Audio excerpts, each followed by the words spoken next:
What is up, YouTube?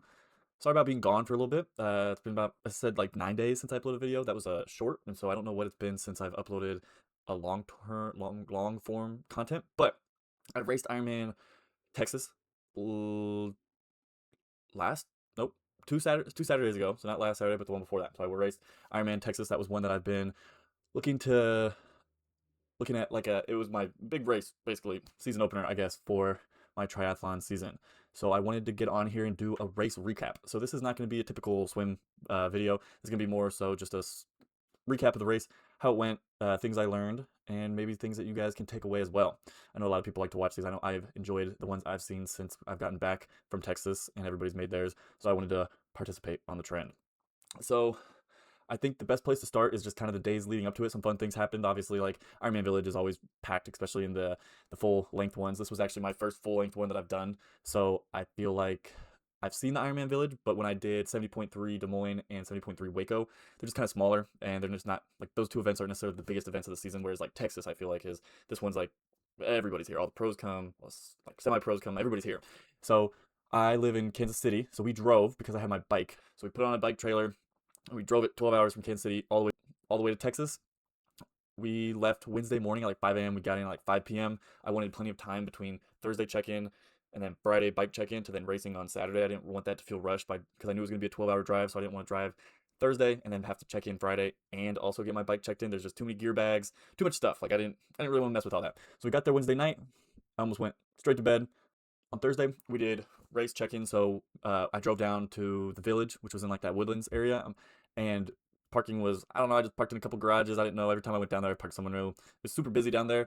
I was always kind of surprised, and I give it my lack of planning for not really knowing exactly what garages I was allowed to park in or not. So I paid a couple times. I wasn't too worried about it. But we got down there. I got checked in and found out I was a bronze Ironman athlete from last year, which is kind of cool. I didn't expect that. They were like, "You're a bronze athlete," and I was like, "Oh, what does that mean?" They're like, I don't. They didn't really even seem to know either. But apparently, I'm like top 10%. I don't know in my age group, but that was when I was 24 and now I'm 25. So I don't know if it really translates over, but it's from like the previous year over. But obviously I'm not still in that age group. So I don't know. But I got a bronze, gold, whatever you want to call it, cap, which was fun to race with. But I got my bag. The bags in the full size Ironmans are just so much cooler than the halves. The halves, I don't love them. The little drawstring, I just don't find the practicality of it. But one with the zipper, like we got in Texas, super cool. Loved it. So we got checked in. I did the mandatory briefing, which was necessary just because all the gear bags the morning of, it's just a little bit different. There's just a lot more involved when you're just going all day. So you have to make sure you know what bag's going where, at what time, and where you're bringing this to this place. Luckily, Texas, the swim start, you swim into the bike transition, do the bike transition, bike out, come back on the bike, run transition, same spot as the bike. So all these bags are in the same place. But in all the halves I've done, you bring I've always brought like a duffel bag. I just had all my stuff in it, and then you just change right there at your bike. But this had like a tent, which is super cool. I'll get into that in a bit. But so that's kind of all I did down there on Thursday. I didn't really want to spend too much time down there. It was super hot, so we ended up going just back to the Airbnb that I was staying at. On Friday, I saw something on Matt Johnson's story. He's like an ultra runner. I saw something on his story about them doing like a shakeout run. So me and my buddy, we went down to that shakeout run, and I didn't know that it was also sponsored by NVDM Coaching. So that was cool. Natasha Vanderbilt was there. Will Watson was there. I believe he's the guy that won Waco, which is pretty cool. So it's cool to see him. And then like Matt Johnson was there too, which was super cool. I got pictures with all them. I'll put them. Oh, put them right there probably. Super cool. Super nice people. Yeah, it was cool. We did like it was like less than 2 miles. We like ran into this neighborhood and like turned around and ran back. It was about it was now that thinking about it, it was actually the course that we ran on the run, which was cool. But I never really put that together when I was running them. But that's all I did that day. I went. Oh wait, that's a lie. So after the shakeout run, that was when the swim practice swim was. I didn't really feel like I needed to do the practice swim. I didn't really. It was so crowded getting down there. There was just cars lined on the street, and so I had to drive all the way down, park my car, and then walk all the way to the run club thing. And I didn't know what to do, and so I had my suit and everything packed because I was like, I'm gonna do it. Like it sounds fun. I didn't really want to do anything too crazy, but like getting in the water never hurt anybody. Uh, but I didn't want to bring my bag and then have nowhere to put it because everybody was bringing their Ironman Texas bag, and that's what I packed. And I was like, I'm gonna get lost, and it had like you had to have your tracker on you, and so, geez. So I ended up not bringing it because I was like worst case scenario, I don't actually need to practice the swim. Like it's not that big a deal. I just wanted to go for the run club. So I met my buddy there. We did the run. He did the swim. Super cool. It was like a loop around the lake. Not even. It was like 4 buoys, like maybe 600 meters, and then he was done. We got breakfast. I had my bike packed in my car, and so then straight from the breakfast at 10 a.m. the bike opened up, and so I took my bike over there and got it checked in, and it was super easy. They had people there like helping you, which they don't know. I don't know. They probably do normally do that, but I'd never experienced that before. But I had a really low bib number at 599, and so my bike was right there, and like the last like or there's like the first 3 rows, and she put it there, and I was like, okay, like that's all I need, and she's like, that's all you need. So since it was only 10 a.m. and my bike was gonna sit out there until the next morning, I made sure to let some air out because I didn't need to come back to a blown tire. So um, that was all we did that day. I know I've said that a couple times, but that was actually all I did that day. After that, I went home and I just sat around all day. It was Friday. I was pretty nervous. Obviously, I've never done a full, so I didn't know what to expect. Obviously, I've done the training, so I was like pretty confident.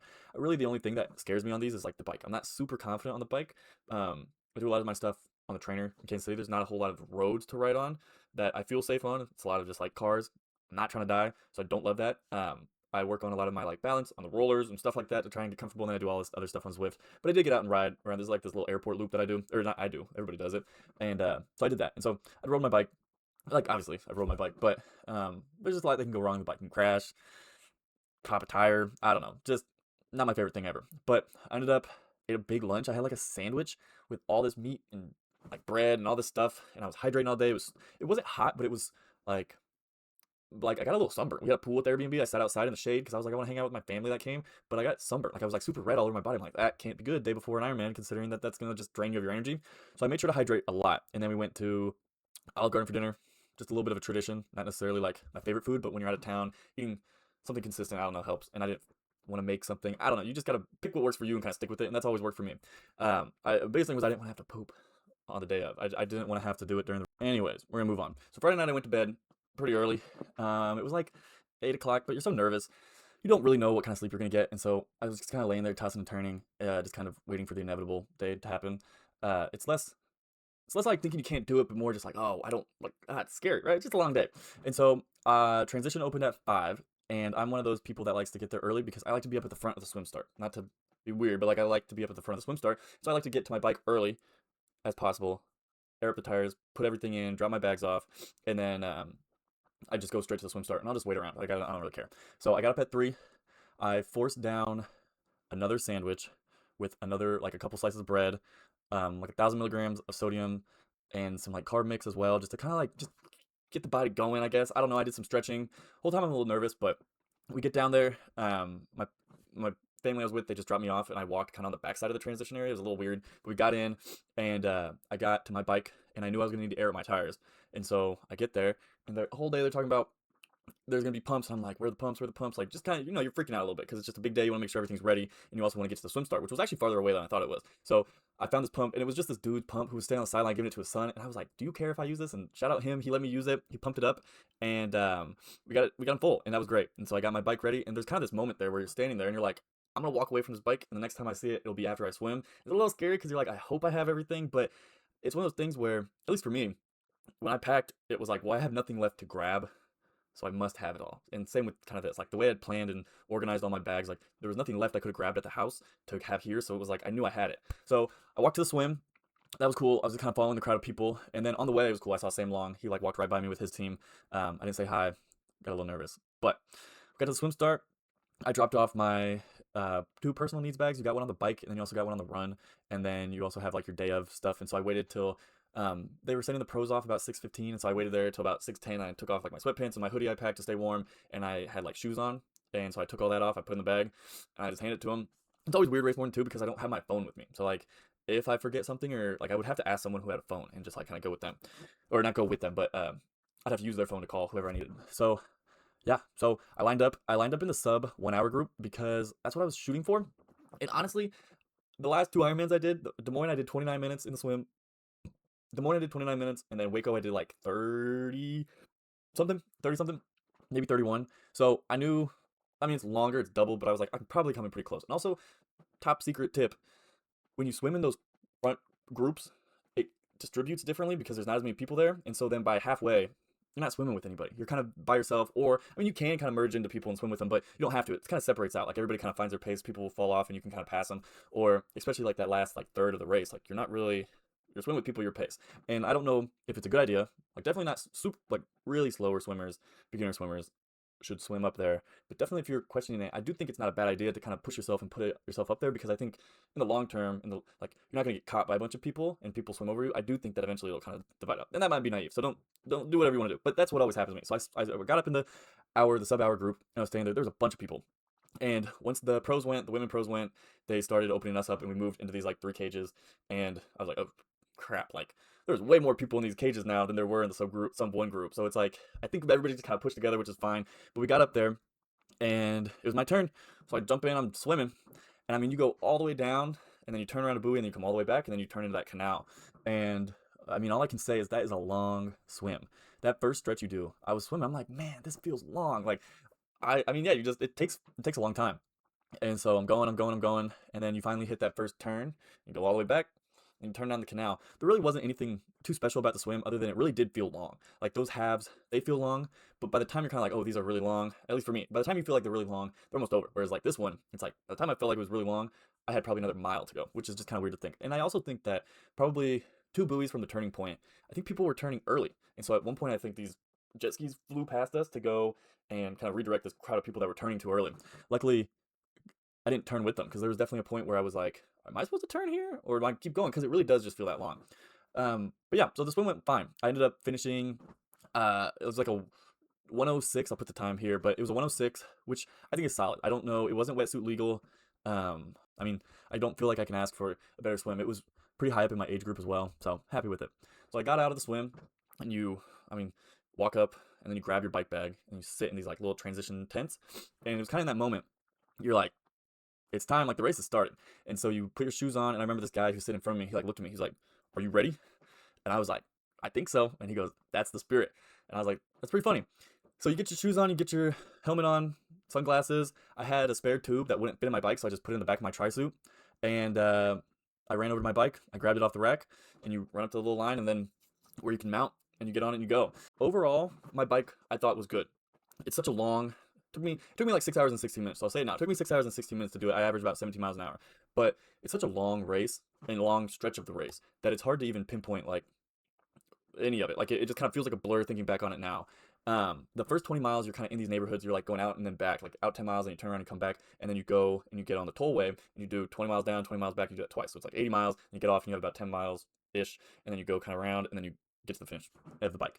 And so first 20 miles, I'm flying. Like I'm used to the halves where the first 20 miles, you're halfway done. So you get to the 20-mile mark and you're like, wow, I still have a ton left. And I only did like 2 4-hour bike rides, whole training. Obviously, I've been training for a while. I've done halves. I never really stopped training between it. So I think my bike fitness and fatigue levels are high, but nothing really prepares you for that, if especially not a 4-hour bike ride. And so, well, yeah, you just have a lot left at 20 miles. And then you get on that tollway, and luckily, it was not very sunny. I didn't really understand what people were saying, where once you get on that tollway, there's nowhere to hide, because had it been 80 degrees, I mean, wow, it would have been hot. Or sunny, or any kind of anything, like, it would have been horrible out there. But it was overcast probably 90% of the time. The sun kind of came out here and there, and at one point it even started raining. Like, I can't complain about the weather the whole day. It honestly probably saved my race more than I think it did. Yeah, you get on the tollway and you go. I mean, I remember I went down the on-ramp, and I was like, this is it. Like, this is what we're doing for the next probably 4 hours. Maybe, it was maybe a little bit more. And so I just sat in those aero bars for that first 20 mile stretch. I got water as it came. I really felt good. I was like, this is going great. I was averaging about 20 miles an hour. I hit the turnaround point, went all the way back. And at that point, you hit the halfway point before you hit the 20, like that second loop, finish it. So you hit like 56 miles. And so then you turn at about like, I don't know, it was like 60, 62-ish. And so I remember I finished it and I was like, I feel great. And then I turned, I start going, and I'm just like in my head, like, I don't know, I was in such a good spot, like in my head, like I was able to kind of really mentally get myself in a place where I felt like I wasn't able to like feel the pain of my legs or really like even think about it. But then as I made that turn and started thinking about that second lap and that I had to go back down and back again and just how long it took me, it really started to like kind of creep in on me. And so I'm going, and at one point I like stand up to like stretch my legs, and I sit back down and I feel my bike kind of go like this. And I'm like, I don't know if it's supposed to do that. Like, you're not ever supposed to feel kind of your wheel hit the ground. And I'm like, it doesn't feel like my wheel's scraping on the ground, but it also doesn't feel like maybe my back tire's all the way aired up. And so that was a little worrisome. So that was probably with 30 to 40 miles left on the bike. I hadn't confirmed it yet, but I get all the way down that second 20-mile loop to turn around and come back. And on the way back, at this point, like my legs hurt. I'm probably touching like 5 hours. And this guy passes me. He's in his aero bars. He's like passing. And then he like looks down at my wheel. And he looks back at me. And he's like, your back tire's a little flat. And I was like, dang it. I was like, I knew it, but I didn't want to actually know it. And he was like, and I was like, is it bad enough I need to stop? And he was like, you're probably okay. You have 30 miles. Like, let's do it. So at that point, I'm like, I'm just ripping it. Like, I'm not pulling over and stopping because the adrenaline I would have to like change the tube or any of that. I think I would have just messed it up more. And I had one of those electrical pumps where you only get like 3 times to recharge it, and I really didn't want to ruin my race because I messed that up. So I just kept going, and whether or not that cost me valuable seconds, I don't know. In the moment, it felt like the right thing to do, so that's why I did it. Looking back, when I got home, uh, I was messing with my bike, and it turned out that I had like a valve extender on the tube because I like 80-inch or 80 millimeter wheel wheel depth, and so I needed a longer valve stem. And I think when I went to loosen it for the pump in the morning, I must have loosened the valve stem, and so it was leaking air slowly throughout the day. So that wasn't great, but I didn't know that at the time. Otherwise, I would have stopped, tightened it, filled it back up, and kept going. Like I wouldn't have had to change the whole tube. So hindsight 2020. But again, I don't know in that moment, after riding that bike for so long, had I stopped, I would have actually been able to successfully do any of that. I just under the pressure, like there's just a lot going on, and so I just kept going. And finally, you kind of make it off the tollway, but you still have 10 miles left. 10 miles isn't really the fastest thing. It's still like 30 more minutes on the bike. So I'm just going. Like at this point, my back hurts, my legs are tired, my tires flat. Like I'm like feeling it a little bit more every time I'm going, and I'm like, oh, just please make it. We're so close. Like we're so close. I didn't think my race was gonna end, but I didn't really want to have to stop and fix it if I had to.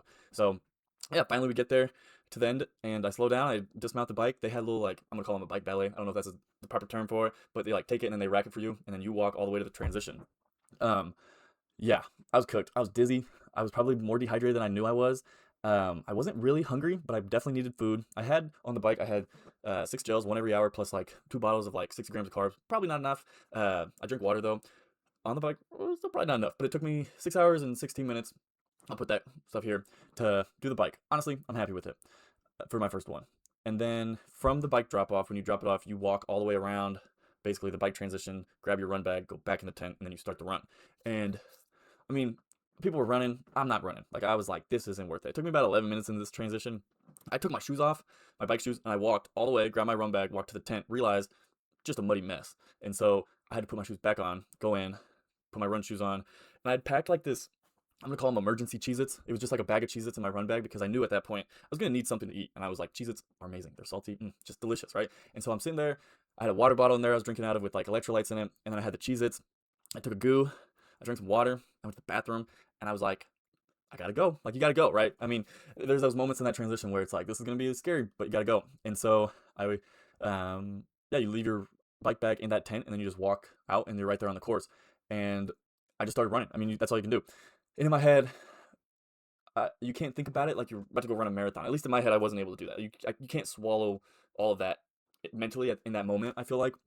Um, so in my head, I was like, I'll run 10 minutes, and I'm gonna walk 1 minute, and I'm gonna do that probably 26 times, maybe 27 times, and then I'm gonna be done. And so I set off. I ran for 10 minutes, and then I would walk one. And kind of the way it ended up actually working out was you would run probably 5, 6, 7, 8 minutes, and then you get to an aid station. You walk to aid station, and then you maybe run like another minute, and then you walk another minute, and then you run basically the next aid station, and then I was run walking the whole thing. I was holding. I can actually pull it up. Hold on. Yeah, I had a very steady marathon. I basically through the first 10 miles held probably like an average of like a 9:30 mile pace, and then from 10 to 26, I was averaging about 10 to 11 miles, or 10 to 11 minutes an hour, or 10 to 11 minute mile. So not the fastest marathon ever, but it's obviously very consistent. Like there was no like blow up where I just had to walk a mile. Like it was pretty consistent. I feel like my training reflect that. I was able to do some pretty good runs. I don't feel like I did all of these brick runs, but I feel like I did a good amount of them. So honestly, there really wasn't a whole lot to talk about on the run either. I think that breaking it up the way I did made it very, I'm gonna say edible, because it did. It was, I, I never once was thinking in my head I'm running a marathon. It was like every aid station, every time I walked, every time I ran 10 minutes, another mile was done. So it was like kind of this constant cycle of like, if I can get through 2 more minutes of this, I can walk, and then there's gonna be an aid station 2 minute run away, and I get to walk there too. And so it was really nice, and it was super cool running around that Woodlands Lake. It really was. But yeah, then you finish. You start that third lap, and you're like, wow, I'm almost done. But you're really not. You got like 8 miles left, and it's scary. Those last 4 miles, I don't ever feel like I hit a wall either. I think that was really interesting. As everybody talks about this wall in the marathon, I don't feel like I ever hit a wall. I feel like I just kind of was like this constant state of like go, like it was just like I wasn't even thinking about it. It was just like on to the next thing.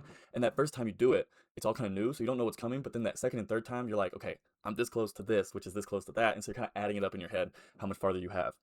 But that third lap, once you hit that last aid station, I mean, you're just like, let's go. And so, yeah, I mean, you take that turn from doing another lap to going to the finish line, and you're just like, I cannot wait to be done. And you go up, it was like this little, small little hill, nothing crazy, and you go down and you go through the barricades. Once you hit those barricades, you're like, this is it, and you run. Yeah, it was amazing. You cross that finish line, and it's like, there's this moment where it's like, I'm done. Like I don't have to run again or anymore. I can stop. And it was truly amazing. It was awesome. I will absolutely be doing another one. I think that entire day was just so cool. Finishing and crossing that finish line was amazing. Oh, I finished in 12 hours and 23 minutes. I'll put my official time probably here. But I didn't place high in the age groups. I was about middle of the pack. I was kind of what I expected, especially with like a 12-minute, 12, oops, 12, what did I even say earlier? I finished with a 12-hour and 23-minute time. And so with that time, it's very middle of the pack. Like, I think I would have had to go sub 10, especially being in the 25 to, what is it, 28, 29 age group. You're just kind of with faster people. They've been doing it longer. Like, I didn't really expect to place very high. I think that you would need to go sub 10 at this race to place really high, which I think is absolutely doable. There's definitely things in my race that I can get better at, and I think I will. I think one of those things is just getting better on the bike. I don't think the flat affected me that much. I think just my bike fitness affects me that much. Like you're um, averaging 17 minutes or 17 miles an hour versus 23. I mean, you're off that bike significantly faster, and you're also maybe more tired, but building that fitness and that gap is what I really want to do. I really want to focus in on my bike before I do another full. I think I'm gonna do some small ones here and there, but and then same with the run. I don't know if I have a desire to be like, I want to run the whole thing. Like I'm perfectly fine walking. People run walk like 3 hour and 30 minute marathons. Like if I could run walk a 3 hour 30 minute marathon after I just biked like a 5 hour split, I would be ecstatic about my time. It's one of those things where it's like kind of baby steps. We're working towards it. So I'll absolutely do another one, but right now I'm just recovering. I think like that night I couldn't walk. It was pretty bad. My hips were super tight, which is to be expected. I just did like 12 hours of activity. So um yeah, it was a great day. But yeah, I've just been recovering since then.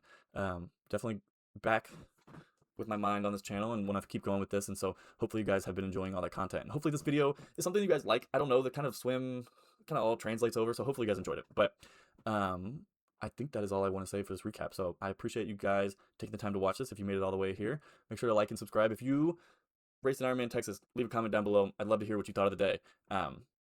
Yeah, that being said, thank you guys for watching. Have a good day.